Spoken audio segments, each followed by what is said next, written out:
Au-delà, on a vu des tensions cet été. On a vu des tensions sur la question du masque, des violences. On a vu des tensions contre les élus, des maires qui ont été agressés. Ce sont des sujets sur lesquels vous demandez plus de fermeté ? Oui, il faut plus de fermeté. Il faut arrêter la politique du « en même temps », qui consiste par exemple à libérer en plein Covid 13 000 détenus, qui consiste à ne pas rétablir les peines planchées, qui consiste à un certain laxisme pénal et judiciaire qui est malheureusement regrettable. Et il faut même aller plus loin. Qu'est-ce qui se passe aujourd'hui ? Il n'y a plus de respect de l'autorité.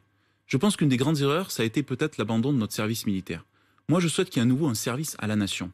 Un service à la nation pour que les jeunes, à un moment donné, comprennent que quand on vit dans une société, il y a des règles. Et que ces règles, on les respecte. Et que si on ne les respecte pas, on est sanctionné. Parce que on ne peut pas accepter de voir ces images-là, tous les étés, ces tensions se cristalliser autour de la société française et qui font que finalement, le vouloir vivre ensemble aujourd'hui, il est totalement fracturé. Alors, on entend bien ce discours, vous êtes un opposant de droite, vous demandez plus de fermeté au gouvernement. En même temps, le ministre de l'Intérieur, c'est un de vos amis, Darmanin. Oui, mais vous savez, moi, ce qui m'intéresse, comme beaucoup de Français, ce sont les actes. Les discours ont changé. C'est beaucoup mieux que M. Castaner, qui ne défendait même pas la police. Mais les discours ne suffisent pas. Les Français en ont assez d'entendre des discours. Vous savez, moi, je ne suis pas pour le gouvernement des bandes annonces. Je ne suis pas pour le gouvernement des cartes postales. Je suis pour un gouvernement qui agit, qui a des résultats. Non, mais là, on a un sarkozyste place Beauvau. Oui, mais la différence, c'est que Nicolas Sarkozy a eu des résultats.